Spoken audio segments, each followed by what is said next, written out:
Aryan case में बयानों की बमबाजियों का दौर रोज तेज होता जा रहा है। फडणवीस नवाब मलिक में छिड़ी जंग के बाद बयानों के धमाके पर धमाके किए जा रहे हैं। छीटाकशी का ऐसा आलम है कि कोई किसी का दाऊद से लिंक जोड़ रहा है तो कोई किसी को अंडरवर्ल्ड का साथी बता रहा है।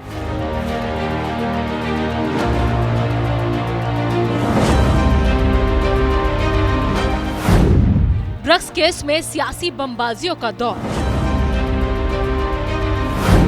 देवेंद्र फडणवीस का दिवाली बम विस्फोट।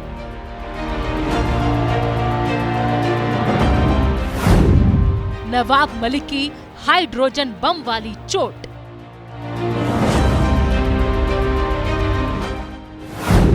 कितने पटाखे फूटे, कितने बम बाकी। मुंबई की ड्रग्स केस में मोड़ पर मोड़ आ रहे हैं, टन पर टन आ रहे हैं, ट्विस्ट पर ट्विस्ट आ रहे हैं।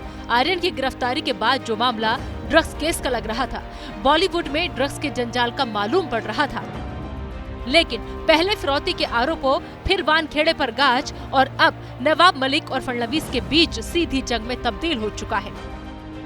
फडणवीस ने नवाब मलिक पर खुलासे किए। नवाब मलिक के परिवार पर दाऊद के लोगों के साथ कारोबारी रिश्तों का आरोप लगाया, तो नवाब मलिक ने उल्टे फडणवीस पर महाराष्ट्र का सीएम रहते हुए अंडरवर्ल्ड को पनाह देने का आरोप मढ़ा है। और क्या आप जानते नहीं थे सलीम पटेल कौन है? और सबसे बड़ी बात, मुंबई के गुनहगारों से आपने जमीन क्यों खरीदी? मुंबई में बम विस्फोट करने वालों से आपने जमीन क्यों खरीदी? और ऐसी कौन सी बात थी जिसके कारण ये मुंबई के गुनहगारों ने एलबीएस रोड पर 3 एकड़ की जमीन आपको 20 लाख रुपए में दी? देवेंद्र जी औरों को कह रहे हैं कि अंडरवर्ल्ड कलेक्शन के लोग हैं ये, लेकिन देवेंद्र जी हम आपसे पूछना चाहते हैं कि सारे अंडरवर्ल्ड के लोग, जो अंडरवर्ल्ड कनेक्टेड लोग हैं, जो बड़े बड़े क्रिमिनल हैं, आपने मुख्यमंत्री रहते हुए उन्हें सभी लोगों को जो सरकारी कमीशन है, सरकारी बोर्ड है, उसका अध्यक्ष क्यों बनाया? फडणवीस ने 2 नाम लेकर नवाब मलिक को घेरा था, तो नवाब मलिक ने मुन्ना यादव, हैदर आजम और रियाज भाटी को फडणवीस का करीबी बताया। नवाब के मुताबिक इन तीनों में हर कोई कुख्यात है, बदमाश है। रियाज भाटी तो दाऊद का बड़ा गुर्गा है। मुन्ना यादव नाम का एक व्यक्ति जो नागपुर का कुख्यात गुंडा है, जिसपे हत्या से लेके सभी तरह के मामले दर्ज हैं, जो आपका राजनीतिक सारे भय पैदा करने वाला आपका साथी है, उस मुन्ना यादव को आपने कंस्ट्रक्शन वर्कर बोर्ड का अध्यक्ष बनाया था कि नहीं? आपने हैदर आजम नाम के एक आपके नेता को मौलाना आजाद फाइनेंस कॉरपोरेशन का अध्यक्ष बनाया था कि नहीं? क्या हैदर आजम बांग्लादेश के लोगों को मुंबई में बसाने का काम नहीं करता है? 2 कैरेक्टर्स के बारे में आपको बताना चाहता हूं।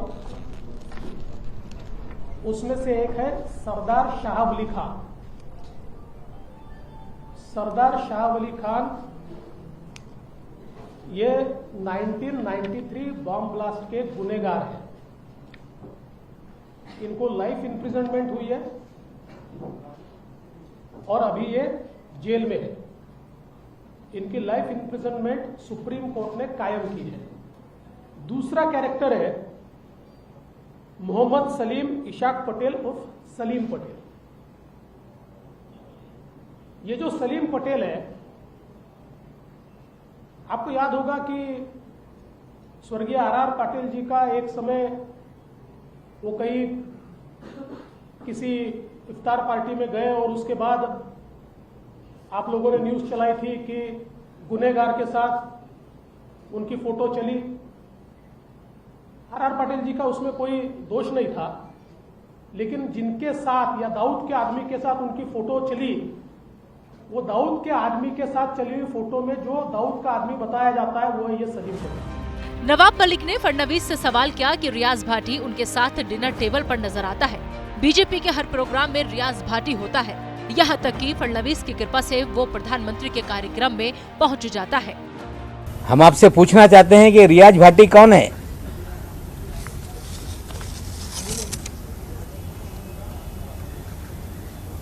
उनतीस अक्टूबर को सहार एयरपोर्ट पे जाली पासपोर्ट के साथ पकड़ा गया, जिसके ऊपर दाऊद इब्राहिम सारे गैंग के लोगों के साथ संबंध की सारी खबरें अखबारों में थी। पूरा शहर जानता था कि रियाज भाटी कौन है। डबल पासपोर्ट के साथ कोई व्यक्ति पकड़ लिया जाए और 2 दिन में छूट जाता है, इसके पीछे क्या खेल था? हम देश के प्रधानमंत्री पे आरोप नहीं लगाना चाहते, लेकिन देश के प्रधानमंत्री के कार्यक्रम में अगर कोई जाता है तो उसके लिए पूरी तरह से स्कैनिंग किए बिना किसी भी व्यक्ति को पास नहीं इशू होता। प्रधानमंत्री शहर में आए और रियाज भाटी ने उनके साथ भी तस्वीरें खिंचवाई। नवाब मलिक ने फडणवीस पर पीएम मोदी के सबसे बड़े फैसले नोटबंदी पर चोट करने का भी आरोप मढ़ा। मलिक ने कहा कि फडणवीस ने मुंबई में पकड़े गए 14 करोड़ से ज्यादा के जाली नोट के केस को रफा दफा किया, जिसके जांच अधिकारी कोई और नहीं बल्कि समीर वानखेड़े ही थे, जिसमें 14 करोड़ 56 लाख रुपए के जाली नोट पकड़े गए।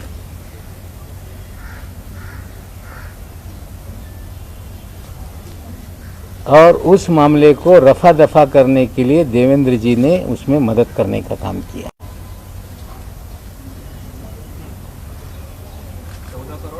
56 लाख रुपए डीकेसी में 8 अक्टूबर 2017 14 करोड़ 56 लाख पकड़े गए।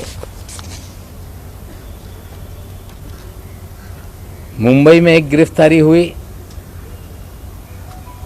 पूना में एक जो गिरफ्तारी हुई इमरान आलम शेख, पूना में गिरफ्तारी हुई रियाज शेख, और एक नई मुंबई में भी उसमें गिरफ्तारी हुई थी। लेकिन 14 करोड़ की 56 लाख की जब्ती को 8,80,000 रुपए बताकर मामला दबाया गया। नवाब मलिक की माने तो फडणवीस और वानखेड़े पुराने साथी हैं और अब जब समीर वानखेड़े फंस गए हैं तो उन्हें बचाने के लिए फडणवीस इधर उधर की बात कर रहे हैं। देवेंद्र जी ने हमें जो लड़ाई में लड़ रहा था या लड़ रहा हूं, जो एनसीबी में निर्दोष लोगों को फंसाने का, हजारों करोड़ की उगाही करने का, कहीं ना कहीं देवेंद्र जी उसको डाइवर्ट करने का प्रयास कर रहे हैं। इन आरोपों प्रत्यारोपों के दौर को गौर से देखें तो मुद्दा भटक चुका है। जो ड्रग्स केस की जांच शुरू हुई थी वो कहीं पीछे छूट गई है और अब सिर्फ और सिर्फ सियासत हो रही है। Bureau report, news India.